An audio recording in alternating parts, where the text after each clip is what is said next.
Performance optimization simulation basics में आपका स्वागत है। मैं सुरजीत कक्कड़ और ये सेशन आपको प्रिपेयर करेगा हमारे परफॉर्मेंस ऑप्टिमाइजेशन सिमुलेशंस रूम में एक्टिवली पार्टिसिपेट करने में।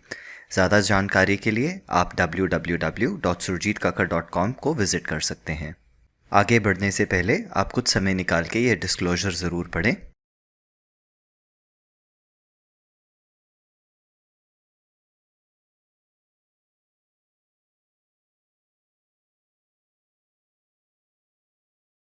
हमारा परफॉर्मेंस ऑप्टिमाइजेशन पाथ 3 स्टेप्स में डिवाइडेड है। स्टेप 1 हमारे ट्रेडिंग एसेंशियल वीडियोस हैं जो यूट्यूब पे फ्रीली अवेलेबल हैं। आगे बढ़ने से पहले वो यूट्यूब वीडियोस देखना इम्पॉर्टेंट है, इसलिए अगर अभी तक आपने वो यूट्यूब वीडियोस नहीं देखे हैं, हम आपसे रिक्वेस्ट करेंगे कि आप वो वीडियोस ज़रूर देख लें। ये वीडियोस इंग्लिश और हिंदी दोनों लैंग्वेजेस में अवेलेबल हैं। ट्रेडिंग एसेंशियल्स वीडियोस देखने के बाद आप हमारे step 2 performance optimization simulation basic concepts के लिए प्रोग्रेस कर सकते हैं। इसमें हम आपको बेसिक कंसेप्ट समझाएंगे। स्टेप 2 कंप्लीट होने के बाद आप स्टेप 3 पे बढ़ सकते हैं, जिसको हम परफॉर्मेंस ऑप्टिमाइजेशन सिमुलेशन एडवांस कहते हैं। इसमें आप एडवांस कंसेप्ट सीखेंगे और हफ्ते में सिमुलेशंस 3 बार होगा। तो आइए परफॉर्मेंस ऑप्टिमाइजेशन बेसिक पार्ट 1 से स्टार्ट करते हैं। पार्ट 1 में हम टर्मिनोलॉजीज़, प्राइस मूव क्यों करता है इसके बारे में, डिमांड एंड सप्लाई क्या होता है, नौसिखिए क्या मिस्टेक्स करते हैं और हमको क्या करना चाहिए इसके बारे में समझेंगे। ट्रेडिंग करने के लिए ट्रेडर्स अपना डिसीजन 2 तरीके से ले सकते हैं। एक को फंडामेंटल एनालिसिस कहते हैं और दूसरे को टेक्निकल एनालिसिस। फंडामेंटल एनालिसिस में लोग कंपनी की हेल्थ, कंपनी का मैनेजमेंट, इन सब चीज़ों को ध्यान में रखते हुए डिसाइड करते हैं कि वो कंपनी अच्छा है या बुरा है, और उसके बेसिस पे वो अपना ट्रेडिंग डिसीजन लेते हैं। और टेक्निकल एनालिसिस में लोग चार्ट्स को, जिसमें वो ज़्यादातर प्राइस और वॉल्यूम्स को यूज़ करके अपना ट्रेडिंग डिसीजन लेते हैं। सिंपल टर्म्स में फंडामेंटल एनालिसिस ये सिखाता है कि अगर आपके एनालिसिस के हिसाब से कोई कंपनी स्ट्रांग है तो हमें उसे खरीदना चाहिए, और अगर आपके एनालिसिस के हिसाब से कोई कंपनी वीक है तो उसको बेचना चाहिए। ऐसे ही टेक्निकल एनालिसिस हमको ये सिखाता है कि जो ट्रेंड होता है आपका फ्रेंड होता है, इसलिए अगर आपका ट्रेंड अप है आपको हमेशा खरीदना चाहिए, और अगर आपका ट्रेंड डाउन है तो आपको हमेशा बेचना चाहिए। इसको एक एग्जाम्पल से समझते हैं। मान लीजिए कोई स्टॉक 100 रुपये पे ट्रेड हो रहा है और वो 100 रुपये से 110, 120, 130 ऊपर की तरफ जाना शुरू हो जाता है। इस ट्रेंड को हम टेक्निकल एनालिसिस में अप ट्रेंड बोलते हैं, और क्योंकि इस स्टॉक का प्राइस हायर और हायर जा रहा है, जिससे बहुत हाई प्रोबेबिलिटी है कि ये कंपनी अपना बिजनेस अच्छा कर रही होगी। क्योंकि ये ट्रेंड अप ट्रेंड है, इसलिए टेक्निकल एनालिस्ट इस कंपनी को खरीदना चाहेगा, और क्योंकि इस स्टॉक का प्राइस बढ़ता भी जा रहा है, जिससे फंडामेंटल एनालिस्ट अगर इस कंपनी को स्ट्रॉन्ग कंपनी एनालाइज करता है तो उसको खरीदना चाहेगा। लेकिन मान लीजिए कि अगर इस कंपनी का प्राइस 100 रुपये से 90, 90 से 80, 80 से 70 नीचे की तरफ जाना शुरू हो जाता है, तो टेक्निकल एनालिसिस इसको एज अ डाउन ट्रेंड देख के इस कंपनी को बेचना चाहेगा, और फंडामेंटल एनालिस्ट भी यही सोचेगा क्योंकि इस कंपनी का स्टॉक नीचे जा रहा है, इस कंपनी में कुछ गड़बड़ है जिसकी वजह से हमको इसको खरीदना नहीं चाहिए, हमको इसे बेचना चाहिए। तो जब किसी कंपनी का प्राइस ऊपर जा रहा होता है, टेक्निकल एनालिस्ट उसको अप ट्रेंड देख के हमेशा खरीदना चाहते हैं, और क्योंकि इस कंपनी का भाव ऊपर और ऊपर जा रहा है, मतलब कि ये कंपनी स्ट्रांग हो सकती है, फंडामेंटल एनालिस्ट भी उसको खरीदना चाहता है। तीसरा, जो लोग अभी इस कंपनी में पार्टिसिपेट नहीं कर रहे, वो ग्रीड की वजह से भी इसमें पार्टिसिपेशन करने आ सकते हैं और वो भी इस कंपनी को खरीदना चाहेंगे। ऐसे ही अगर किसी कंपनी का प्राइस नीचे जा रहा है, टेक्निकल एनालिस्ट के लिए ये डाउन ट्रेंड होगा, जिस वजह से वो इस कंपनी को बेचना चाहेगा।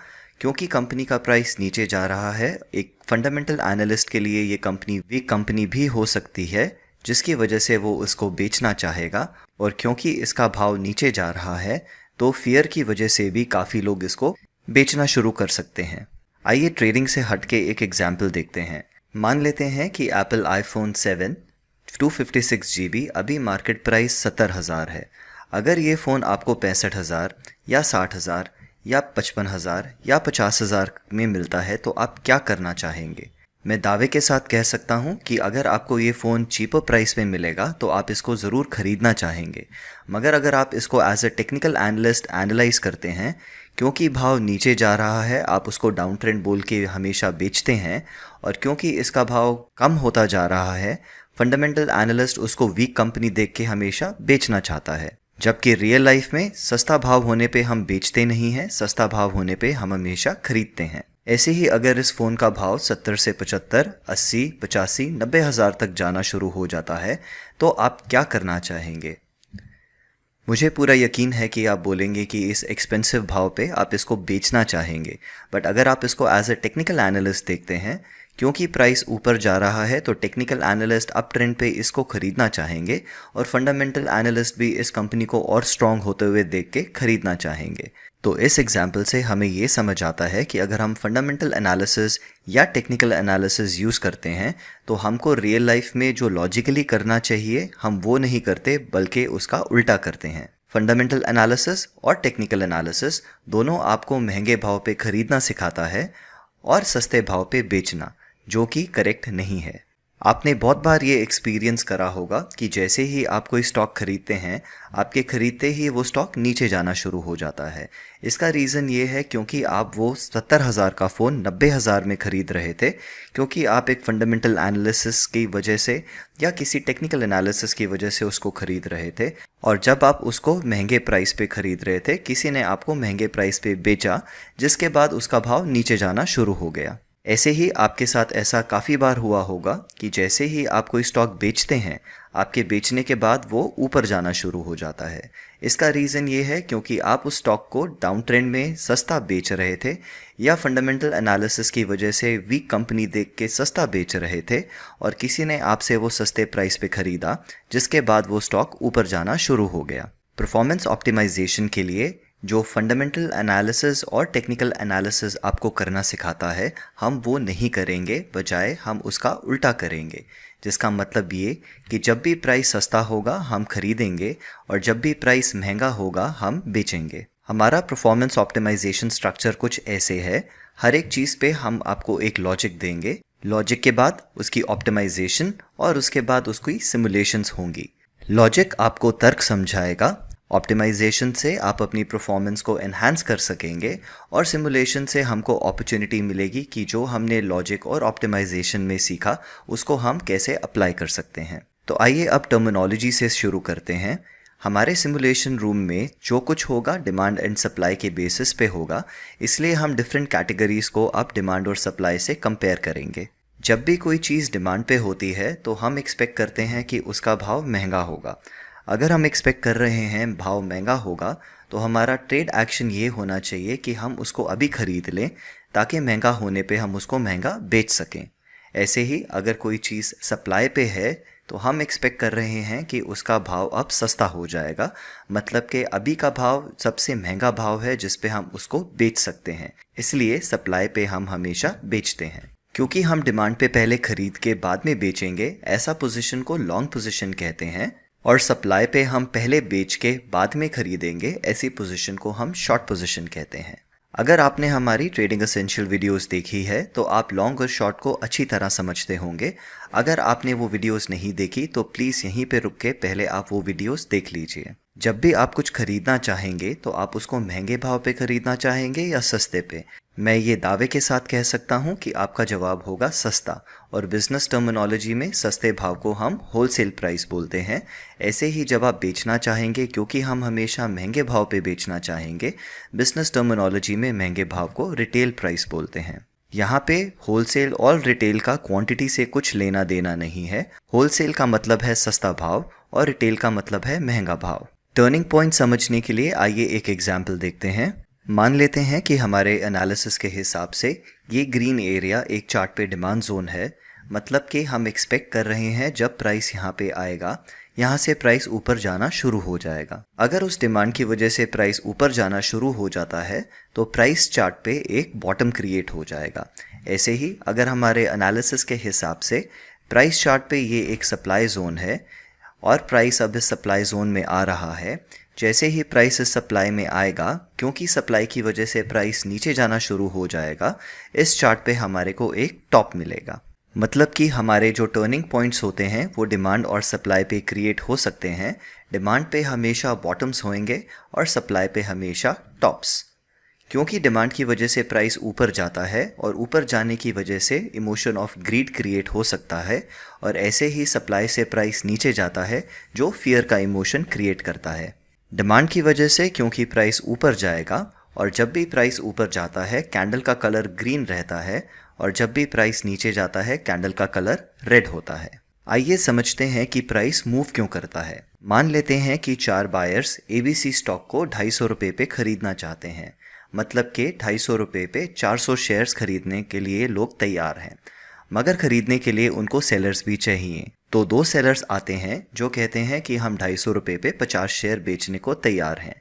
इस समय क्या होगा कि ये दो जो सेलर्स हैं वो एक बायर को एब्जॉर्ब कर लेंगे, जिसका नेट रिज़ल्ट ये रहेगा कि हमारे पास अभी भी 250 रुपये पे 300 शेयर्स खरीदने के लिए ऑर्डर है, मगर हमारे पास इस प्राइस पे अभी कोई सेलर नहीं है। अगर अब आप इसको लॉजिकली समझेंगे, जो लोग 250 रुपये पे बेचना चाहते थे उन्होंने पहले ही बेच दिया, तो अगला जो सेलर होगा वो 250 रुपये से ऊपर ही होगा।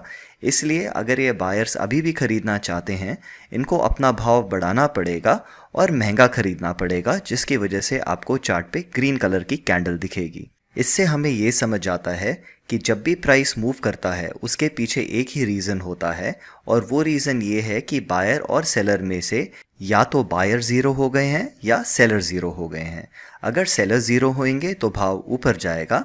ऐसे ही अगर 250 रुपये पे हमारे पास 4 सेलर्स हैं जो 100 शेयर ईच बेचना चाहते हैं, मतलब कि 250 रुपये पे 400 शेयर्स बेचने के लिए। अब इन शेयर्स को बेचने के लिए कोई ख़रीदार भी होना चाहिए, तो मान लेते हैं कि 2 बायर्स आते हैं जो 50 शेयर्स खरीदने के लिए रेडी हैं। तो अब क्या होगा कि एक सेलर इन 2 बायर्स को अब्जॉर्ब कर लेगा, और हमारे पास अभी भी 3 सेलर बच जाएंगे, और ख़रीदने की तरफ हमारे पास कोई बायर नहीं है। तो अगर आप इसको फिर लॉजिकली समझेंगे, जो लोग 250 रुपये पे ख़रीदना चाहते थे उन्होंने पहले ही ख़रीद लिया, मतलब कि अगला बायर जो होगा वो 250 रुपये से नीचे ही होगा, 250 के ऊपर नहीं होगा। जिसका मतलब ये है कि अब इन सेलर्स को सस्ते भाव पे बेचना पड़ेगा, जिसकी वजह से रिज़ल्ट होगा कि एक रेड कलर की कैंडल आपको चार्ट पे दिखेगी।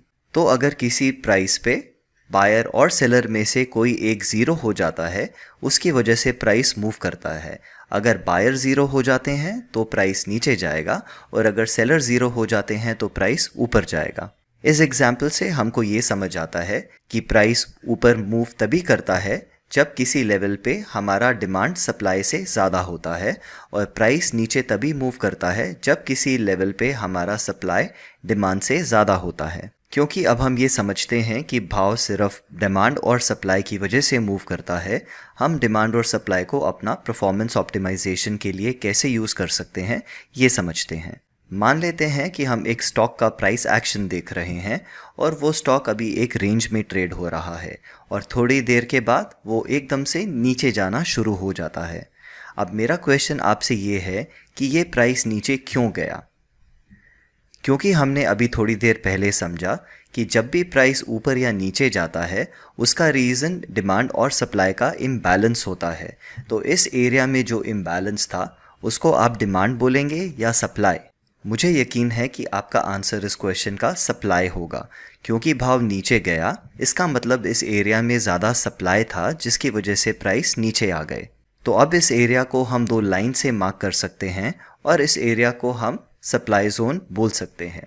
ऐसे ही भाव नीचे आने के बाद फिर एक रेंज में ट्रेड होता है, और थोड़ी देर ट्रेड होने के बाद एकदम से ऊपर जाना शुरू कर देता है। अब क्वेश्चन ये है कि प्राइस ऊपर क्यों गया? क्योंकि हमको मालूम है कि जब भी सप्लाई और डिमांड में इम्बैलेंस होता है तभी प्राइस मूव करता है। इसका मतलब ये है कि इस एरिया में कुछ इम्बैलेंस था, और उस इम्बैलेंस को आप डिमांड या सप्लाई में से क्या बोलना चाहेंगे? और मेरे को ये यकीन है कि आप उसको डिमांड बोलेंगे, क्योंकि डिमांड की वजह से ही भाव ऊपर जाता है। तो अब हम इस एरिया को, जहाँ पे चार्ट ने हमको ये प्रूफ करा कि डिमांड ज़्यादा था, उसको 2 लाइन से कवर करके उसको हम डिमांड जोन बोल सकते हैं। तो ऐसा करने से हमने चार्ट पे डिमांड और सप्लाई जोन आइडेंटिफाई कर लिए हैं। अब सवाल ये होता है कि इस डिमांड जोन और सप्लाई जोन पे नौसिखिए क्या कर रहे होंगे? जब प्राइस इस सप्लाई जोन में है, ट्रांजैक्शंस हो रही होंगी, मतलब कोई खरीद भी रहा है और बेच भी रहा है। बट अगर हम ये सोचें कि यहाँ पे कौन खरीदेगा, यहाँ पे वही लोग खरीदेंगे जो अप ट्रेंड में खरीदते हैं, यहाँ पे वही लोग खरीदेंगे जो फंडामेंटली स्ट्रॉन्ग कंपनी को खरीदते हैं, और वो लोग नौसिखिए ही हो सकते हैं, प्रोफेशनल्स नहीं। ऐसे ही अगर प्राइस नीचे डिमांड जोन में जाता है और यहाँ पे ट्रांजैक्शंस हो रही हैं, तो इसका मतलब कोई खरीद और बेच रहा है। बट सवाल ये है कि यहाँ पे कौन बेच रहा होगा। यहाँ पे वही लोग बेच रहे होंगे जो डाउन ट्रेंड में बेचते हैं या फिर एक फंडामेंटली वीक कंपनी को बेचते हैं, जिसका मतलब ये कि ये लोग नौसिखिए हो सकते हैं। तो आइए समझते हैं कि नौसिखिए कौन सी मिस्टेक करते हैं जब वो ट्रेडिंग करते हैं। नौसिखियों की दो बाइंग मिस्टेक्स ये रहती हैं। पहली, वो हमेशा प्राइस की रैली होने के बाद ही खरीदते हैं। उसका रीज़न ये है क्योंकि वो अप ट्रेंड में खरीदते हैं या फंडामेंटली स्ट्रॉन्ग कंपनी को खरीदते हैं, या फिर वो ग्रीड के कारण खरीद रहे हैं। तो जैसे ही हम देखेंगे कि कोई प्राइस ऊपर जाने के बाद अभी भी पार्टिसिपेट कर रहा है, बहुत हाई प्रोबेबिलिटी है कि वो बायर एक नॉविस बायर होगा। ऐसे ही अगर हम ये समझना चाहें कि नौसिखिए सेलिंग मिस्टेक क्या करते हैं, तो उनका मिस्टेक ये रहेगा कि वो हमेशा प्राइस नीचे आने के बाद ही बेचते हैं, क्योंकि वो डाउन ट्रेंड में बेचना चाहते हैं और फंडामेंटली वीक कंपनी को बेचना चाहते हैं। और तीसरा रीज़न इसका फियर भी हो सकता है। और जब कोई यहाँ पे बेच रहा होगा, उसकी बहुत हाई प्रोबेबिलिटी है कि वो ट्रेडर एक नौसिखिया हो सकता है। क्योंकि अब हम इन नौसिखियों की दो मिस्टेक्स समझते हैं, तो हमारा एक्शन क्या रहना चाहिए। जैसे ही हम देखते हैं कि प्राइस हमारे डिमांड जोन पे आया, मतलब कि अब कोई सस्ते भाव पे बेच रहा होगा और हम एक्सपेक्ट कर रहे हैं कि यहाँ से भाव ऊपर जाएगा, तो उस नौसिखिए सेलर से हमको खरीदना चाहिए। अगर हमारे खरीदने के बाद भाव ऊपर जाता है तो आप उस ट्रेड पे प्रॉफिट करेंगे, मगर अगर वो भाव नीचे जाता है तो हमारा स्टॉप लॉस हमारे को प्रोटेक्ट करेगा। ऐसे ही जब प्राइस सप्लाई जोन में ऊपर आता है, क्योंकि हमको मालूम है कि यहाँ से भाव नीचे जाने का प्रोबेबिलिटी बहुत हाई है, इसलिए यहाँ पे हम उस नौसिखिए को बेचेंगे जो महंगे प्राइस पे खरीद रहा है। और अगर हमारे बेचने के बाद भाव नीचे जाता है तो इस ट्रेड पे हम पैसा बनाएंगे। अगर भाव ऊपर जाता है तो हमारा स्टॉप लॉस हमको प्रोटेक्ट करेगा। संक्षेप में, प्राइस कहाँ पे टर्न करता है? प्राइस हमेशा उन लेवल्स पे टर्न करता है जहाँ डिमांड और सप्लाई आउट ऑफ बैलेंस होता है। और अब हमको रफली मालूम है कि वो डिमांड एंड सप्लाई चार्ट पे कैसा दिख सकता है। जब हम पार्ट 2 पे जाएंगे, हम इसको और अच्छी तरह समझने की कोशिश करेंगे। क्वेश्चन एंड आंसर्स डे के लिए आप अपने क्वेश्चंस रेडी करके रख सकते हैं। मैं सुरजीत कक्कड़, मेरे साथ बने रहने के लिए आपका धन्यवाद करता हूँ। मिलते हैं पार्ट 2 में।